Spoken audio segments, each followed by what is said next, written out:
wa Kenya, sijui kama ushasikia msemo wanasema you can hire a Kikuyu but you cannot buy a Kikuyu. Sasa hiyo ndo kitu inafanyika sasa, mtu wangu. Kaongo wamekunywa gasi yake na tena wanapikia hata saizi, mtu wangu.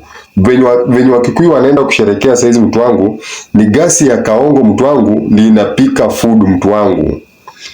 Kumbuka mattress, mtu wangu, ni ya Kaongo. Tena mtu wangu ndo wanatumia hiyo usiku, mtu wangu. Hiyo usisahau. Tena kumbuke hiyo 10k nyo walikuwa wanapewa 5k 2k, mtu wangu, ndo wanatumia, mtu wangu, kuspend, mtu wangu, wakicelebrate saizi ndio ushindi ya DCP, mtu wangu. Hiyo nakupa message gani, mtu wangu? Ani Kikuyu, mtu wangu, uwezi ukanunua, mtu wangu, uwezi ukanunua mtu wangu. Watachukua pesa yako akini kwa debe, mtu wangu, unaonyeshwa kivumbi, mtu wangu.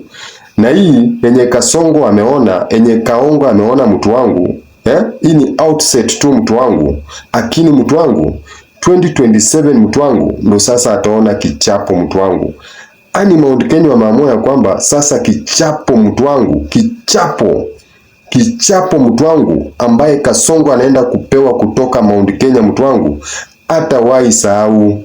Lakini kama ana pesa ya kuspend, bado ana pesa ya kuspend, mtu wangu, akuje tu nayo hiyo 2027 tena Mount Kenya agawe, mtu wangu. Kama ana pesa akuje nazo, akuje na hiyo kikosi yake, mtu wangu, atoe tena pesa aspend, mtu wangu. Lakini kwa debe bado watamuonyesha kichapo cha umbwa msikitini, mtu wangu.